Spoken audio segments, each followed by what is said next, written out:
button. Good afternoon, everyone, and welcome to CIL's presentation of our Spotlight on Advocacy with Joanne Pearson. We thank you for coming today and sharing your time. Just want to do a little bit of housekeeping and let everybody know that if you have any questions during the presentation, if you will put that in the Q&A box, and then we'll monitor those questions and answer those at the end. And if you have any questions directly for Joanne, you can send those questions to her. If you happen to watch this on a recording, which will be up shortly, if you watch it on a recording, you can send your questions to Joanne simply by emailing her at joanne@CILNWF.org. So without further ado, I'm just going to go ahead and introduce Joanne. She's our advocacy coordinator, and she's going to tell you a little bit about herself and what she does and what we do here at CIL. So take it away, Joanne.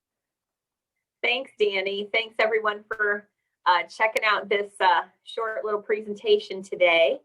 I've been with CIL since January of 2020. So I started right before COVID hit us, and it's been a wild ride. I originate from Detroit, Michigan, and I moved to Huntsville, Alabama in 2005, and then migrated to Pensacola in 2018. I have one child. She is an awesome Aspie kid. She has Asperger's autism, and she is absolutely awesome and is weathering the storms and sunshine of college. So I'm very proud of her. So anyway, I'm going to tell you a little bit about CIL and what we do here at CIL, and then I'm going to go into my advocacy work here. I'm going to share my screen with you. I have a little bit of a presentation to keep us on track and keep us focused.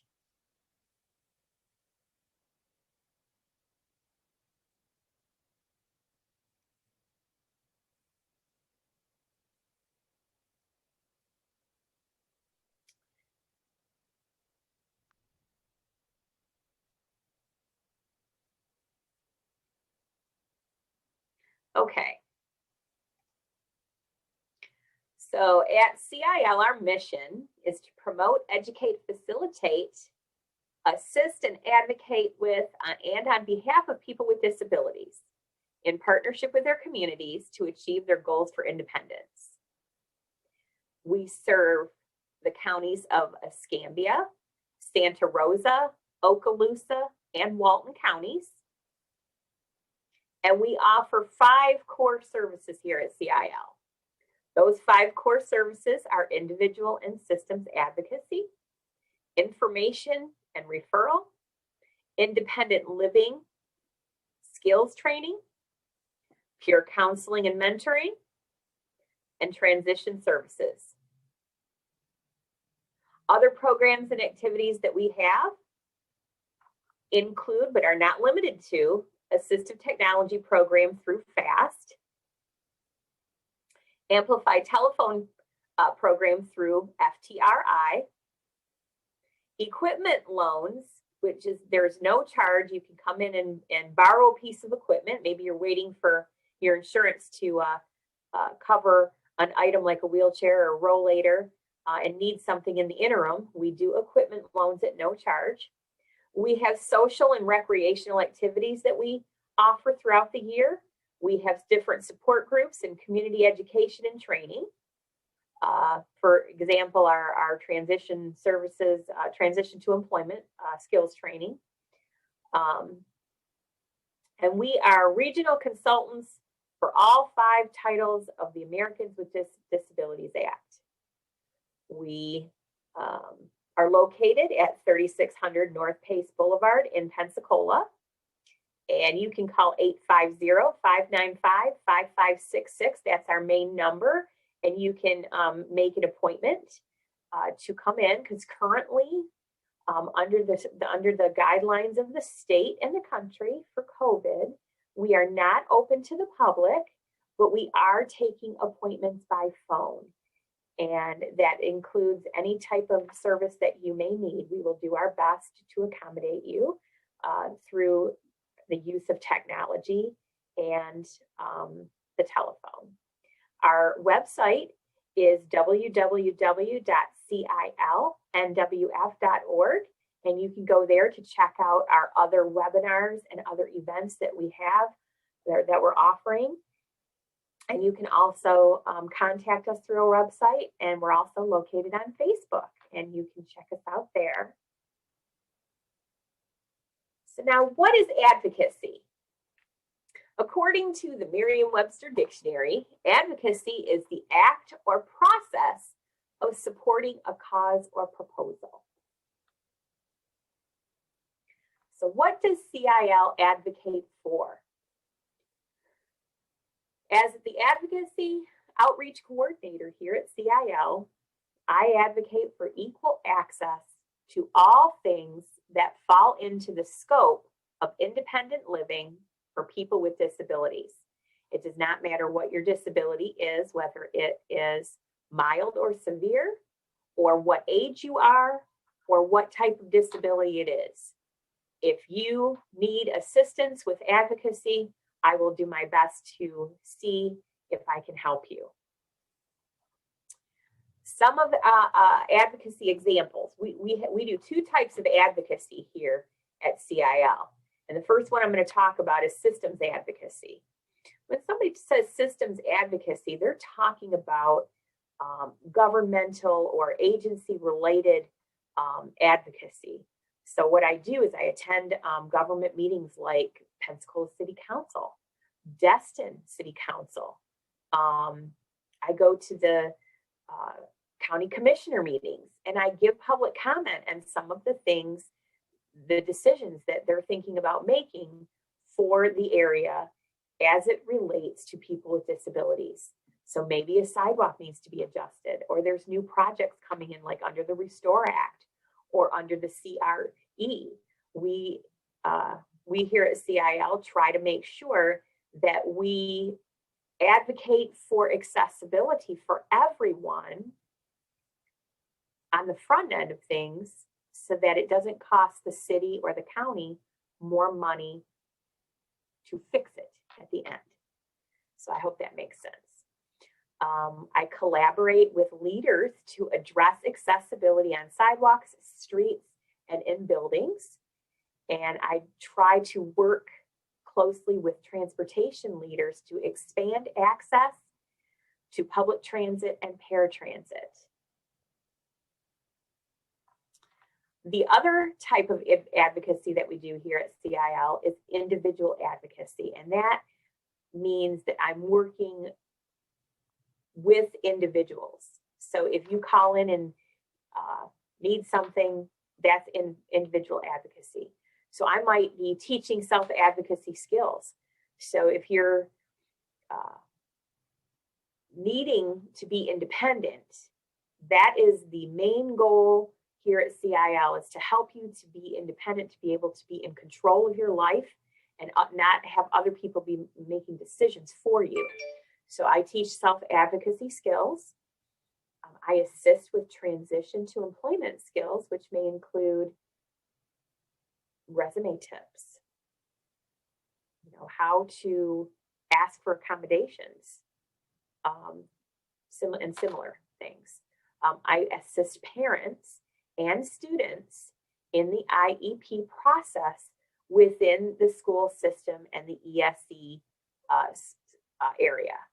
I assist with applying for benefits, whether it's SSI benefits or SSDI benefits or Social Security retirement benefits. I can assist someone with obtaining an accommodation at their home, at their apartment or condo, or their workplace. I help with remaining at home in community-based living by diverting a possible nursing home admission. So we want to keep people independently living in the community for as long as possible.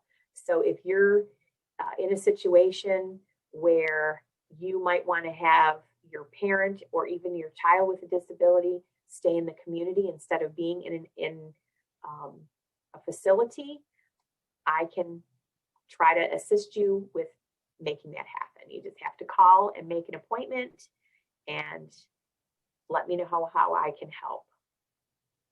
Now, in order to contact me, again, our main number is 850-595-5566, and I am actually at extension 222. So that's triple twos. So 222 is my extension. And you can leave me a message, or you can email me at Joanne, JOANNE, at CILNWF, as in Frank.org. You can look for us on Facebook, and the address is up there on the screen. And if you find it in your heart to donate to CIL, we do have a text to donate campaign right now, and it's you can text GIVE CIL to 44321, and it will give you further instructions on how to donate, because we are a 501c3 public charity, and we appreciate our donors very much. And that ends my little bit about how I advocate here at CIL. And so I think I'm going to turn this back over to Danny, and he's going to go over our next segment. Okay, as I mentioned before, if you have questions and you want to put them into the Q&A box, we'll monitor those. But we also have some questions that were submitted prior to the presentation. So I'm going to start these, and these are in no order of importance. But the first question is, do you apply for disability benefits for individuals that have a disability? Well, that's a good question, Danny. I think I get that question a lot. And the best way that I can say is no. What I do is I help in the application process. So I can't actually apply for you, but I can help you fill out the application, or I can assist you if you want to submit it online. But my job is to help an individual to be able to do it themselves independently. So I can assist them to do that, but I can't do it for them. Okay. So the next question is, how has COVID changed the way that you assist people with disabilities? That's been an interesting transition. When I help, and we're talking individual advocacy here, so we have gone to a virtual way of doing things. So we have several options on how I can help an individual that is needing some advocacy work. So if someone called in and said, hey, I need you to come and inspect a ramp or a sidewalk at a business that I frequent, and I need better access. Well, that is a little bit difficult right now because of COVID, and I don't really travel out right now, but that does not mean that I can't come and take a look as soon as I am able. So I can add those things to my list, and as soon as we open our doors to that type of community service, I can, resume doing that. But as far as anything else is concerned, I can visit with you via Zoom like we're doing today. You can get a face-to-face appointment with me, and we can talk about your situation and how I can help you. And I try to tailor it to the individual, and we can create some individual goals for self-advocacy, and we can make a plan together to get done what needs to get done for your particular situation. So you would call me on the phone or call the center, and we can set up a Zoom appointment, or we can do the appointment on the phone if you prefer. But there is some intake paperwork that has to be done, and we do have options for doing that electronically if you have that technology at home. If you have a computer or phone that you can sign the documents on, we can do it that way, or we can do it by mail. So there's options. But COVID has changed the way that we operate. Since we can't open our doors to the public, we do everything as much on the phone and through Zoom and other technology pieces that work for our constituents. Do you have an issue, or have you ever had an issue when you're talking about an advocacy issue or somebody's issue that they're having? They come to you, they need your help, and do you ever have trouble explaining to them that it may not be a quick process, or it may not happen overnight, but there's a process to advocacy and the type of advocacy that you do? Yeah, sometimes it's difficult because we all are creatures that want it yesterday, including myself. When I have to call and ask for help for myself, we want it done yesterday. So we are a society that lives in the fast lane. But advocacy does take a while, and I think people need to understand that when they come and they're wanting help, it's not a one phone call or one email type of situation. It's a relationship, and it's almost like a dance. You have to, work within the realm of the disability and within the realm of the relationship that you have with the people that you're working with, and develop that relationship so that you can get a positive outcome. You don't want to be going in with all your fists and all of your guns going and then not get anywhere. So we have to work step by step to make that happen. And sometimes it takes a little longer than what we expect, but as long as we're working in a positive outcome, that's always good. So our final question, and you can address this any way that you would like, but our final question is, what do you like most about your job? What do you enjoy most about your job as an advocate? What do I like most? Well, I would say, of course, the fact that I get to help people with disabilities. I'm a person with a disability myself. I am a wheelchair user. And I have several different disabilities that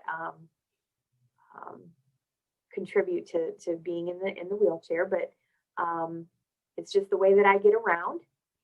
But the best part of my job is being able to use my voice to remain independent and to help others be independent as well, to be able to make my own decisions and to help others make their own decisions about how they live a quality life on their own terms. And that is what's important, is it be our own terms. So that is really special to me about my job, is being able to make that happen for someone that needs my help. All right, well, that's awesome. And I hope that those of you who are watching, or the ones that will watch on a replay, can take this information and use it in a positive way by contacting us if they need us, or maybe they're going to get inspired and become advocates themselves. And that's always a good thing, because there's things out there that maybe we're not aware of, and you can bring that to our attention, both for individuals and in the community as a whole. So we thank you for taking the time to join us for this advocacy spotlight for CIL, and hopefully we will be in contact with you, and you'll be in contact with us, and you'll know more about us. You can go to our website and learn more about what we do, and some more of these trainings and upcoming spotlights we've got coming with other staff members and other things that we do.